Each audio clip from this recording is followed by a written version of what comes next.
The Naga people, in our search for peace, have endured many challenges. Our search swings between hope and fear, certainty and uncertainty, truth and untruth, forgiveness and revenge, trust and suspicion, justice and the status quo, and yes, between unity and disunity. And all of these things, it begs the question, what kind of peace are we creating for ourselves and for our children?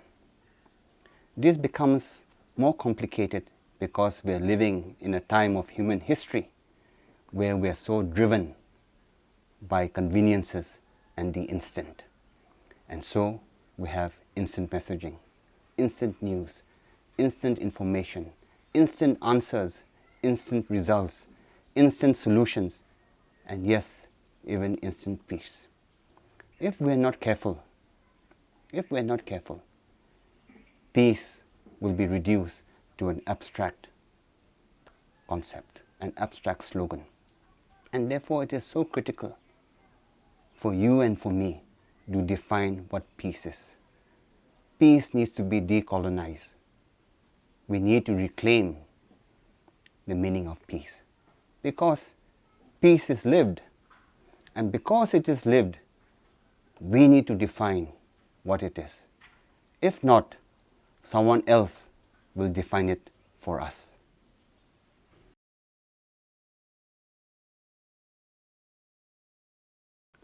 For me, peace is not just the absence of war, and it certainly is not suffer peacefully. To me, justice and peace are two sides of the same coin, and together they form a just peace. And just like the spider web, it consists of many strands, and each strand represents an ingredient, a value of peace. So say for instance, peace is freedom, it is dignity, it is liberty, it is human rights, it is democracy, it is truthfulness, it is honesty, it is freedom of fear, it is the right to pursue your own livelihood without fear of extortion. It is about living in a society that is free of corruption. It is about having good roads. It is about the rule of law. It is about democratic institutions. It is about being happy.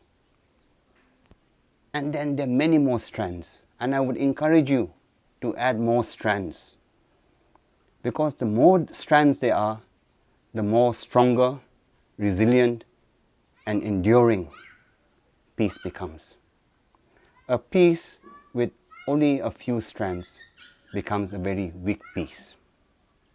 When all these strands come together and it creates the web of peace, it is to create an empowering environment where people like you and me can make choices, to make choices that are self-creating, self-defining, and self-determining. In a sense, peace rehumanizes.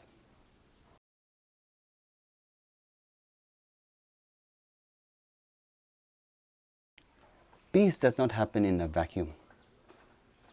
Like the spider web, peace requires anchors, anchoring points in which it can weave the strands of peace.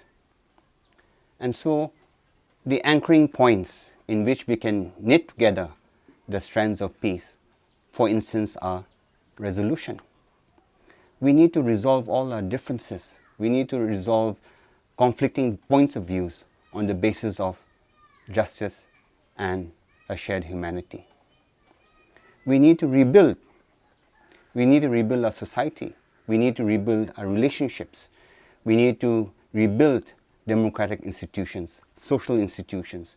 We need to rebuild our economic system.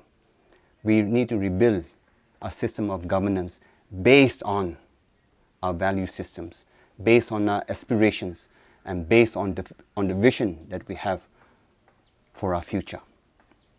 The third one is reconciliation. We need to reconcile. We need to create a space in which truth, forgiveness, and justice come together. By truth, not my truth, not your truth, but the objective truth. By forgiveness, I don't mean unilateral forgiveness, but forgiveness, relational forgiveness. And then justice, I don't mean retributive justice, I mean restorative justice. So when we have the anchoring points of resolution, rebuilding, and reconciliation, and on this we are weaving and knitting together the strands of peace, when they come together, that becomes the matrix of just peace. The matrix of just peace is at the core of nation building. Resolution itself is not sufficient. It requires reconciliation. Reconciliation itself is not sufficient. We also need to rebuild the society. So resolution, reconciliation, and rebuilding are interrelated. They are not exclusive, but they are interrelated and interdependent on each other. And so, peace is not just an end product. Peace is the journey as well as the destination. And so, peace is always in the making. Peace is a praxis of action and reflection.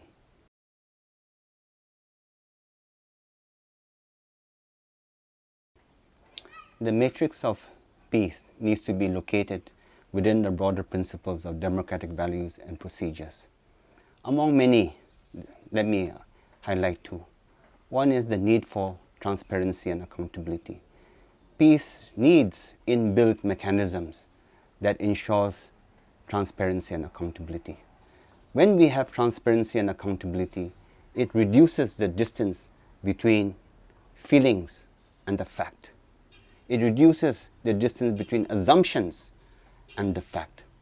And when we reduce this distance between assumptions and the fact, it offers us the opportunity to avoid rumors, confusion, and division. The second is the need for us to broaden the democratic space for people to be able to share their thoughts, their ideas, their aspirations, their visions of peace. After all, peace is about people, and it is people who build peace from the ground up. And so, I want to encourage all of you, all of us here, to speak out, to share our thoughts about the future, because every voice matters. As members of the public, it is so critical for us to define what peace means, because it is us who has to live it. It is us who has to build peace from the ground up. While engaging with each other and trying to create meaning together, we are challenged to cross two boundaries. The first boundary we need to cross is for us to engage the idea of peace and the Naga future with a broader spectrum of people who don't necessarily agree with each other on anything. The second is, we need to come out of our comfort zones. We need to transcend and come out of our safe spaces and to stand in solidarity. Yes, to stand in solidarity with people who don't necessarily come from your community, from your organization, or from your group. Yes, it is to stand in solidarity without borders. It is to stand in solidarity together as a people. Hope and peace are provocative. And yes, they're provoking us. They're provoking us to become better human beings. After all, we make peace not just with our friends.